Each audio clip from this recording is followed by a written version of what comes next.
These spiritual beings have never left our planet, not just in a figurative sense, but in a very literal sense. They have been ruling this planet through very specific bloodlines, who long ago swore allegiance to these beings in exchange for wealth and power over the human race.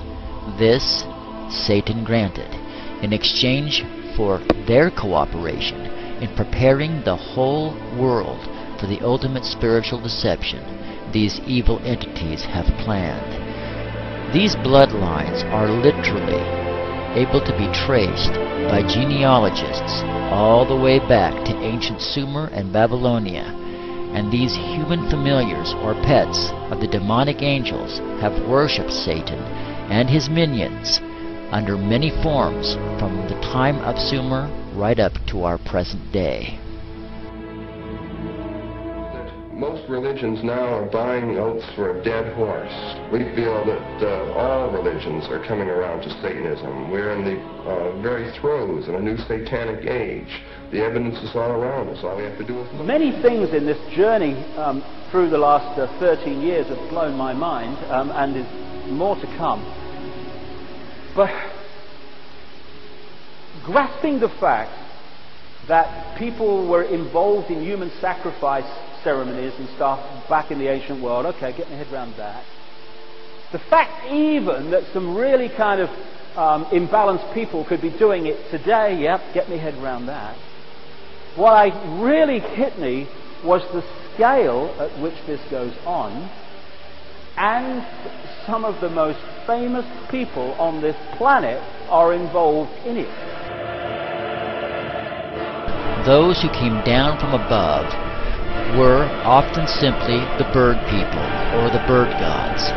Indeed, Jesus himself made this connection in the parable of the sower when he said, "The fowls of the air are Satan, who, when a person hears the gospel, immediately comes and snatches away the seeds sown in their heart."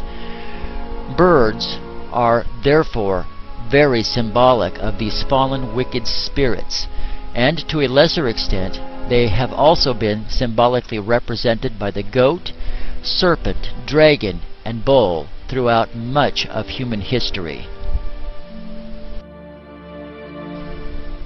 To this day, these bloodlines worship the ancient Sumerian and pagan gods, which are really nothing more than symbolized representations of Satan himself.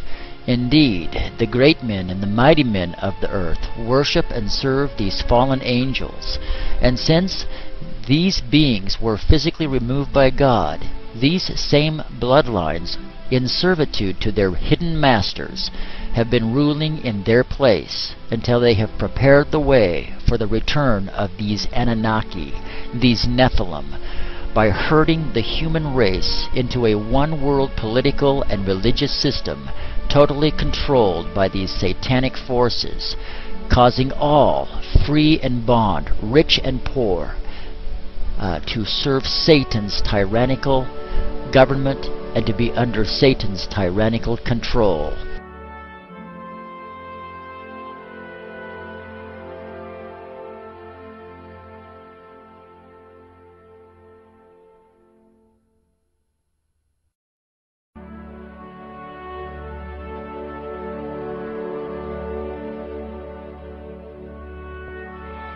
Bohemians and priests, the desperate call of heavy hearts is answered.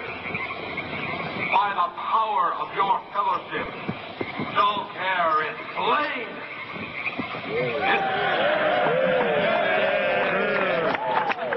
His body has been brought yonder from the funeral pyre to the joyous pipings of a funeral march. Our funeral pyre awaits.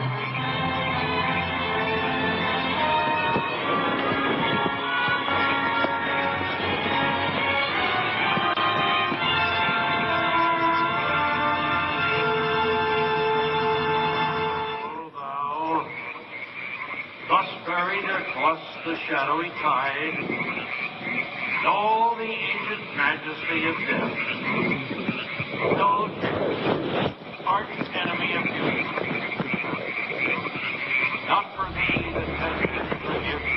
for the rest will say, fire shall have its will of me, and all the winds make merry with thy dust. Bring fire! Of men in black and brown and the bound body on the back of the buggy. They drove behind big black tarps they had hanging out of the trees.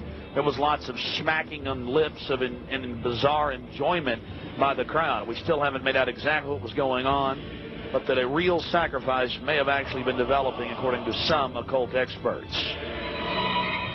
Now a question. What have Herbert Hoover, Art Linkletter, Jack London, and Richard Nixon all had in common?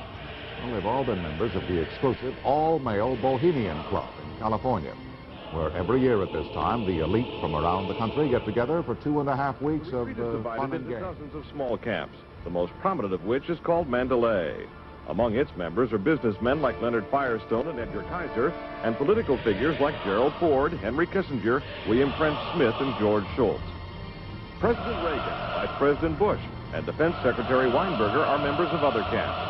Richard Nixon is a Bohemian, and so are high-ranking executives of such companies as Eastern Airlines, Standard Oil of Indiana, and Bank of America.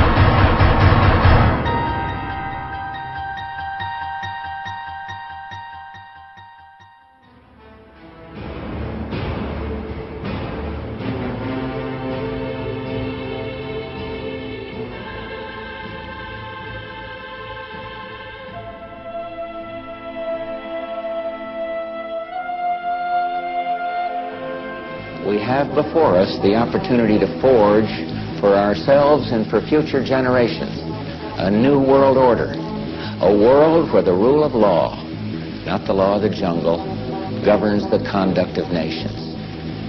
When we are successful, and we will be, we have a real chance at this new world order, an order in which a credible United Nations can use its peacekeeping role to fulfill the promise and vision of the UN's founders.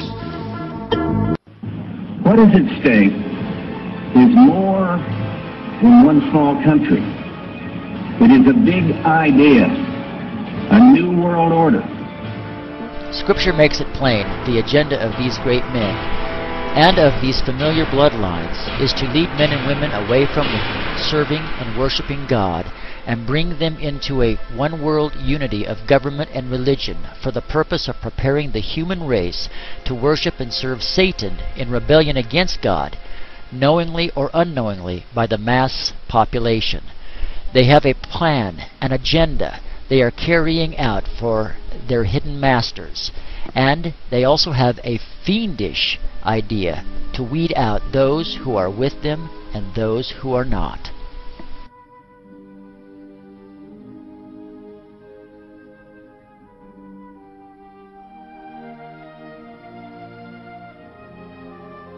Finally from us this evening, technology on the cutting edge. We were interested today to hear that more than 100 law enforcement officials in Mexico are having microchips implanted in their arms. The chips allow a person to be scanned.